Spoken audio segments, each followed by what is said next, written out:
skill set. I mean, I don't know, Christian's story is just fantastic. So I will turn it over to you to talk about your story. Okay. I think I am familiar or have met in some way, shape, or form everybody that is on the panel today, and it's such a pleasure to be here with everyone and to hear the similarities that run through our projects and our backstories and the differences. I mean, it's really it's quite a great way to spend some time together. Um, so as Kelly said, my name is Christian Kennedy, and I am an alum of the Master of Legal Studies program at Seattle University. I completed my degree in August of 2002. So I believe it was Anne who said that you rolled into the pandemic during your program, if I'm remembering correctly. I started mine. So in August of 2020. It was I guess if we go through back all the way to my story, is I spent a good part of my career in biopharmaceutics, and as I like to say, they do like their people to be well papered, especially if you are looking to kind of climb the career ladder. And so I decided to go for my master's and was having a very difficult time finding a program that fit. I had already been working in global patient safety, which is a compliance arm inside of biopharmaceuticals and biotechnology, and was the lead for what we'll call GPS, global patient safety, although it also in the technology world means something completely different. Um, but I worked there and I also ran global regulatory intelligence. So it was, how do I find a master's program that is going to actually help me in my current career, that speaks to risk management and compliance and regulations, and that also gives me that lift in degree, if you will, to help me advance my career in the company. So I had selected a program and did some additional work, and I found this thing called MLS. I read about it, and everything went kind of ta-da for me. And then the first school that came up was Seattle University. I was living in Los Angeles at the time, but I'm a Northwest native and graduated from Washington State University with an undergrad in communications, which has served me very well. Speaking about communications, being kind of a key part of our professional lives. So um, the first thing that really impressed me was the availability. I had questions, and I was talking to um, two or three people almost immediately made time for me. We talked about kind of my past, what I was looking for. I applied to the program and got accepted, which was, kind of a big thrill after being out of school for, I think it was 3 decades. It was a little intimidating going back, but was well welcomed, and it was a great journey. So going from there to where I am today, I am now the Director of Information Security for Governance, Risk, and Compliance for a large semiconductor company based out of the Research Triangle in the Raleigh-Durham area in North Carolina, where I now live. We've been here 6 months in Chapel Hill. So I joined the company just a year and a half ago, started off as the Senior Manager of Integrated Risk Management. 5 months later, was a Senior Manager of Information Security, GRC, and then just before my 1 year anniversary was promoted to Director. Um, so I think what this program has also done is, yes, I was in biopharmaceutics. In between, I was in data governance and risk management consulting. Now I'm in semiconductor. So when I talk to people, I I think, and maybe this is part of my generation, it is, I work in this industry or I work for this company, and we don't talk about who we are as a professional first. So I learned to switch that narrative in this program, which I can thank David for, because that was the first time I'd ever heard kind of, I think he talked about, we're brand managers in a way, right? We're communication managers. We walk that line between business and leadership and legal, and it really changed the way I thought about what I did. So with that, I will kind of start to go into the capstone project I picked. Um, I think it was Danielle had talked about the course before the capstone project. We produced a large research paper, and I was fascinated with what was happening in the cannabis regulatory landscape. The complexities, Again, going back to that first term, we're looking at federal law versus state law. Um, so I did a history kind of perspective on the law of cannabis and how it had evolved, devolved, and re-evolved inside the United States. And then as that was wrapping up, we were starting to talk about our capstone, looking at a point of passion, of kind of inspiration, if you will. And I had really found that in doing this research paper. So I decided to pursue it further. I'm going to start with this quote, and then I'll go back to the experience I had at the top of the capstone and how it evolved into something different. So this quote from John F. Kennedy is something that I actually keep on my computer. And it is, change is the law of life, and those who look only to the past or present are sure to miss the future. And for me, I think as risk management and compliance professionals, our law of life is change. So we know what the regulations are today. We know where the law is founded, and we are constantly having to look kind of down the road or towards DC or the capital of the state in which we sit, or maybe governments around the world to see what's coming.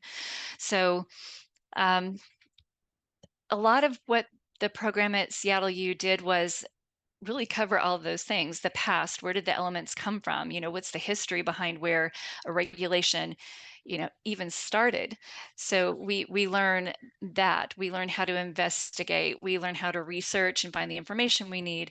And then you take that to, where are we today? How did those kind of historical laws evolve? And then the future, like I said, what's coming. So in a way, when I talk to people about compliance, they said we're kind of guardians of change in my mind. And when I started focusing in on that, I realized cannabis is illegal federally. It's legal in some states in different ways. What is going to happen as this push back to becoming federally okay or federally legal or declassified, whatever that journey was going to be? How are they going to manage the change around that? And while the focus here today is on cannabis, any of the information that I kind of present could easily be interpreted for business in pretty much any industry. So I like to put that caveat there that whatever industry you're in or happen to be listening in, maybe interested in studying in, these um, kind of perspectives and elements could also be considered there. So if we go to the next slide, I will kind of share what happened with the capstone. Um, Someone had mentioned earlier it was very inspired by this subject about cannabis and change management. I had conducted a lot of informal kind of interviews, conversations with people in that particular industry, and it all started to focus around how change was going to be handled. Some had no idea. Some were constantly referring back to project management, which is different but needs to exist with change. And so the idea was to create a podcast. I would ask the same 5 questions in each interview, and then that would accumulate into a simplified tool. My initial sponsor, ended up having a diagnosis that did not make her available to participate. So I found a second sponsor. Um, we got started, and then she had a life-changing kind of event. So went back to Frank, I think, 2 or 3 times, saying I need to pivot. So there were multiple pivots throughout this process. In the end, I ended up with a research paper that evaluated 3 different change management methodologies and did some comparatives with recommendations at the end about what should be considered and the methodology that I thought was most appropriate. So if we go to the next slide, to start us off, we'll baseline about what the cannabis regulatory landscape looked like in 2022 when I was doing this research. And if you look at the federal level, regulated legal business sectors, you're not able to support in any way, shape, or form because it is illegal at the federal level. I think if people look at this, they'll often say, well, so you aren't federally legal. What does that mean? The repercussions it could have for business are broad. If we look at something like finance and banking, it is federally legal. What are the ramifications if they decide to offer banking services to an illegal business at the federal level, even though it may be legal at the state? So even saying that out loud sounds confusing, right?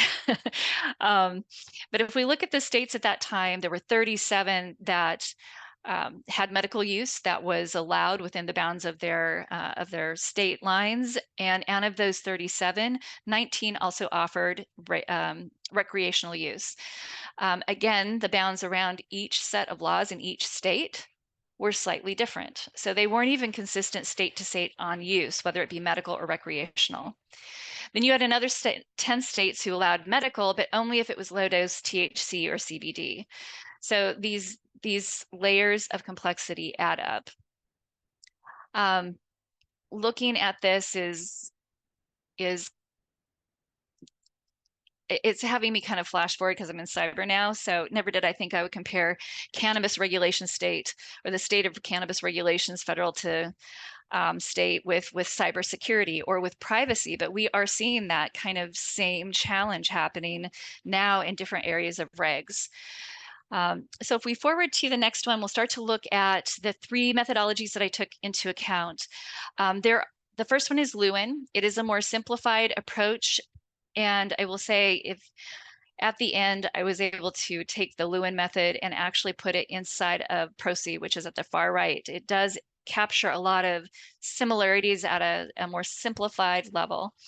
So they look at, you have a change, you open that change up, you do the transition piece in the middle, right? You make all the changes that need to be held, and then you freeze it. So you freeze your change.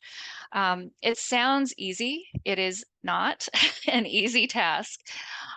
Maybe if you have one element that has no cross comparatives to anything else, this is something that could work. But when we're looking at a landscape like federal and state law, when it comes to the cannabis business sector, you had to ask, does this suit? And then moving on to Cotter, which is um, focuses a lot more on the human element, establishment, creating urgency, really kind of empowering, getting an army of people or champions behind you to help with the change. And then you get more into the what I'll call the executables around generation consolidation, and then creating that anchor inside of the environment so that when the change is ultimately released or and then refrozen, into this kind of permanent state within, say, your company or within another area, that it's anchored and that it will, then be the way that you move forward. It is much more complex. There are a lot more steps. It carries a lot of the same elements between Lewin and Procy. But it does rely very heavily on the human factor. And when you compare project and change management, the difference is project is technical and lines, change is people. So it's really that kind of, I'm looking, how is this brought together in a powerful manner? So advancing onto Procy, this was the one I ended up kind of focusing in on. It takes three phases, and I like the way that it was broken down because they can be treated separately or brought together. Here, the first phase is, what does success look like? I think if we go to the next slide, if I'm not getting ahead of myself, I did a little bit, but that's okay. So when you look at phase one, what does success look like? And it's essentially a triangle inside of this method. Success sits in the middle. And then the leadership is around that with project and change management working together. And what I will say out of all of these methods is leadership, sponsorship, that voice from the top down is critical. Without it, you as a kind of an ambassador of change trying to push up have a much greater struggle than if you've got that champion at the top helping you push it out. So looking here is where the kind of temperature is set. And then you move on to creating a change management tool. And this is the tool that's going to create awareness, a desire for change. You actually make your knowledge base there. You give the ability of communication and reinforcement of the change that is to come, what it's going to take to get there. And that involves pieces of project management, but with a lot of those human factors wrapped around it. So how do you create your team? right? And your team could be your team inside the company, or it could be, a greater team that brings in champions from outside to help you drive change. And then you get at the end an actual process where you take all of this work that's been done before and you execute. So you're prepared, you manage the change through. This is really where the project piece starts coming in line with you across in the middle. And then what they call sustain. So one of the factors with this methodology I really liked was the sustain phase. They actually run the change and monitor it for a period of time until they can say, yes, this is successful, we're established, and then they hand it off to the business. I think so often we see um, where change is coming, we know it's coming, we put a plan together, we execute it, and there's no buy-in, or it's just not successful at the level it needs to be to remain compliant, right? Um, the thing that's also good with this change management process, it has a tracking mechanism, measurables that are attached, and they can help you drive implementation. So, we have a few mentions of that communication to leadership, right? They like numbers. They want to know what their return of investment is going to be, right? What's that KPI? All of these, acronyms I can start slinging around that essentially mean they want measurables. So the ProC methodology really has that element inside of it as well, and it starts with the development of the change management tool and those conversations, even before you get into creating that tool with leadership and your counterparts in project. So in the end, I took all three of these and then I had to step back, and I've been doing a company focus because of our audience. But if we go to the next slide, I had to say, okay, if I were, let's say, a small to medium sized cannabis business, and I know that I have a change coming. Let's say that the veil is lifted and the federal government says cannabis is now legal. What does that mean? You have an entire regulatory set that's been put into place for your business that's state-based, right? Now you have to bring in the federal element. How do you do that? How do you do that successfully? So looking across at the different methods that were evaluated, Lewin is simple, it's focused, and it's easy to execute, and would be most likely be much more appropriate for what we would consider small scale projects. So depending on need, could this work? It absolutely could. Then we go to Cotter. It creates a sense of urgency. It gauges staff at a broader level, a deeper level, kind of gives you a robust checklist, which can be really great tools to have, right? And it is sequential, so it's one after the other, right? You do step 1, 2, 3, 4, 5, 6, 7, 8. So it's very logical and methodical. It is, however, quite complex without a lot of detail. It relies a lot on the energy and momentum. Because of that lack of context, sometimes relevance doesn't really come across clearly. And it may be very inappropriate for small scale initiatives. It takes a lot of resources and a lot of maybe resources at a level that need to convince and engage. So you really have to think about what's the purpose of what you're trying to do. And in my mind, this may not garner as much success in kind of environment that we were evaluating against. So then moving on to ProC, it's executed in phases, right? Phases oftentimes can work better. So, and why do I say that is when you have a big change coming, it can be overwhelming, right? And we have to figure out a way to communicate it to leadership to get sponsorship. So when you can talk to phases, at least this has worked well for me. When you can talk in phases about this quarter, we can look at this. In the next 2 quarters, we can focus on this. And then our ultimate, that final phase is deliverable. I find it a better communication tool, right? It creates a little bit better understanding. We're also hitting milestones between those phases, which they like to see for progress. So you go through phases, you have a tool checklist, tools that you can use to help drive an entire team, and that you can also use to communicate upward and outward. So it is very good on the communication front.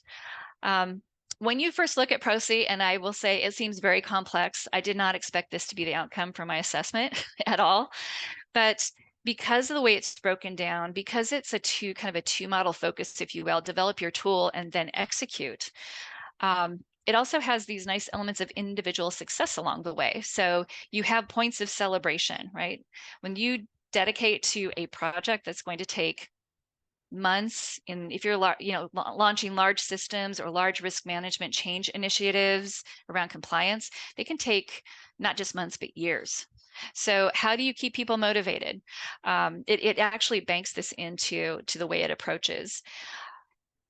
I can also say for small scale projects, it might be too much.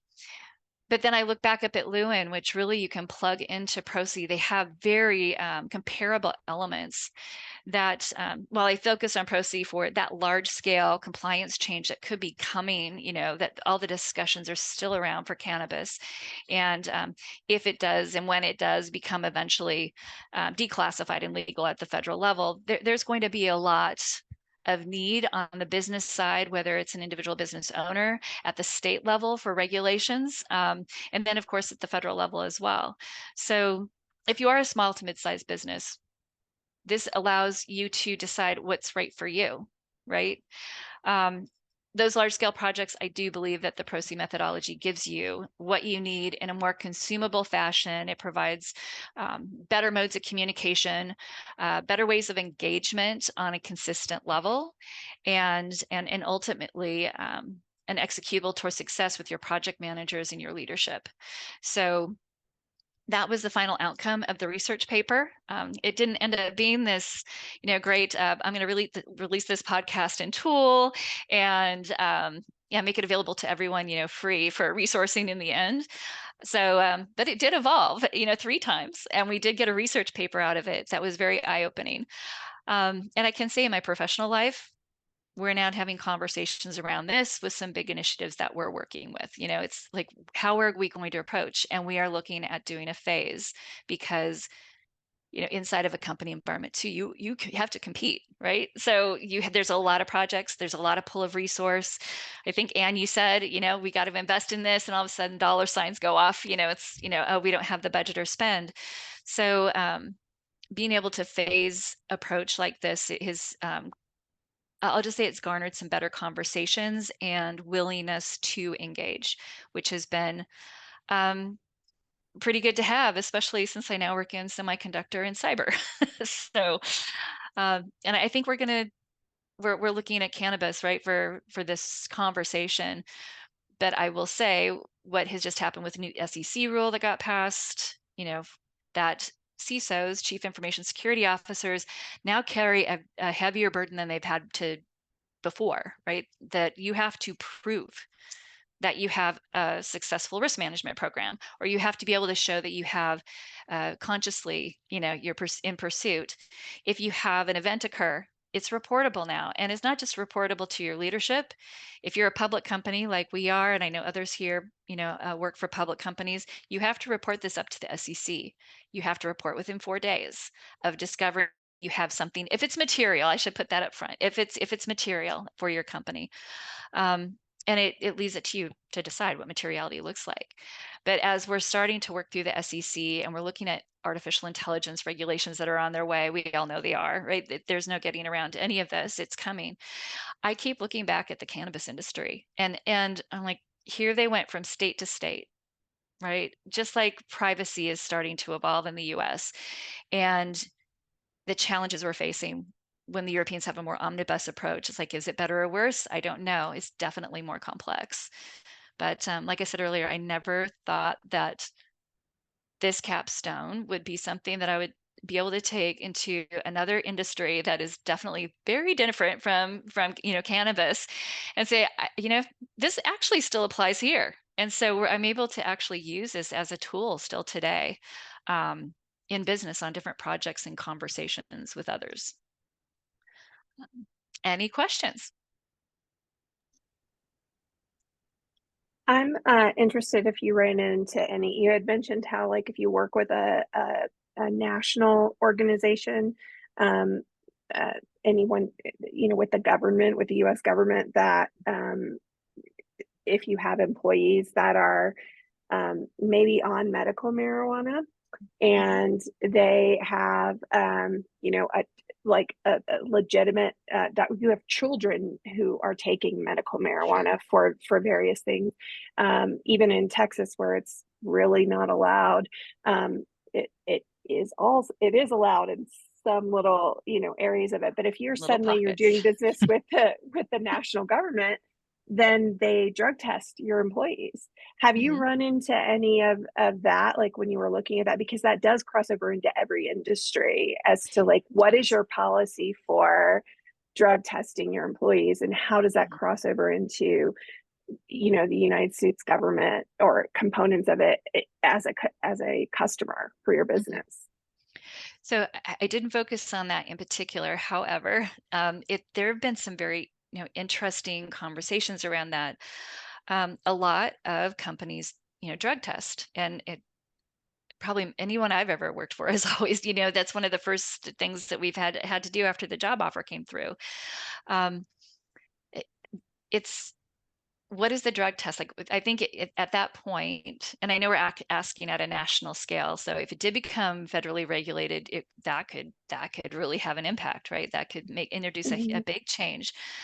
Right now, the way the laws are, depending on what state you're in, because it couldn't be easy, right? So depending on the state, I think you're seeing a lot of companies um, deciding what that policy is going to look like for them. Are they going to test for marijuana, or are they just testing for what we consider to be more towards I know marijuana is like, right, it's scheduled as a schedule three, Mhm. right? Am I getting, I'm like, my schedule's No, it's forward or Schedule backward? One. One, there Schedule we go. One. Yeah. It's Yep. worse than opioids, which is Yeah. bananas. I know. So Like, that's why I really I like. don't I like disagree. this slide. Yeah, yeah. Yeah. Great. So I've been studying another regulation scale that's 1, 2, 3 in the opposite direction. Yeah. Yeah, so there's the conversations I've heard, and even in different forums that I belong to, because I still follow this space. I have to because I spent much time, invested in it with the Hmm. research and the project. Is companies saying, "Oh, are we going to test for cannabis or what they would consider?" Again, depending on the state, maybe not as harsh of a drug, as hard of a drug as say cocaine or heroin or opioids or whatever that state is for the company. I think you're starting to see a lot of decisions there. Um, in California, I know a number of conversations have been that they don't test for that. Other ones do test for that in California. So it's you're starting to, at least what I've seen or heard in different conversations is that it's starting to get to the company level. So now there's the next level. What happens when it does become federally regulated, or declassified and then regulated at a federal level? How's it then going to impact, again, now we have employment law, and then each company inside of that, how are they going to have to change their approach for those who do decide to test, for example, or that don't decide to test? How are they going to have to fluctuate and change, right? How are they going to manage that change through? Yeah, you bring up a really interesting point too. Employment law is implicated there, but then also privacy laws, right? Who has access to the results of that information in Hmm. the HR department? How is it kept in the files? Yeah, all of those sorts of things. Hmm. There's a couple of more general questions, so I will stop sharing and kind of open this up to the panel.